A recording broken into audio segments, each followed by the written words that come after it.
বেআইনি বাজি কারখানায় বিস্ফোরণ এবং মৃত্যু যেন এখন বাংলায় হয়ে উঠেছে নিত্য নৈমিত্তিক ঘটনা। এগরা, বারুইপুর, মালদা, কল্যাণী, উলুবেড়িয়ার পর এবার দক্ষিণ 24 পরগনার পাথর প্রতিমার ঢোলাহাটে আতশবাজি তৈরির সময় বিস্ফোরণ। ঘটনায় মৃত মোট 8 জন। দক্ষিণ রায়পুর গ্রাম পঞ্চায়েতের 3 নম্বর ঘেরি এলাকায় চন্দ্রকান্ত বণিক নামের এক ব্যক্তির বাড়িতে ছিল ওই বাজি কারখানা।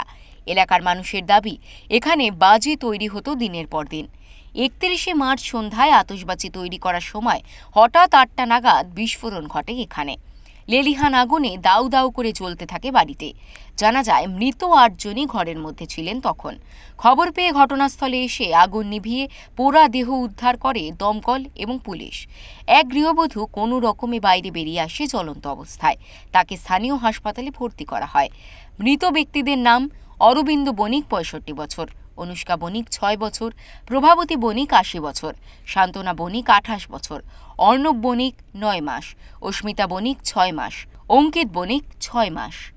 প্রশ্ন উঠছে স্থানীয় পঞ্চায়েত এবং প্রশাসনের ভূমিকা নিয়ে, যেখানে বাড়ি থেকে ঢিলছোড়া দূরত্বে বাঁশবাগানে বারুদ মজুত, পুকুরের ভাসমান বারুদ, গ্যাস সিলিন্ডার এবং বিভিন্ন বাজি, তাছাড়াও বাঁশবাগানের বাজি তৈরির কারখানা। প্রশাসন কি কিছুই জানত না? জানলেও কতদিন ধরে এই বাজি তৈরির কারখানা চলছিল? দক্ষিণ 24 পরগনা থেকে গোপাল শীলের রিপোর্ট, ওঙ্কার বাংলা।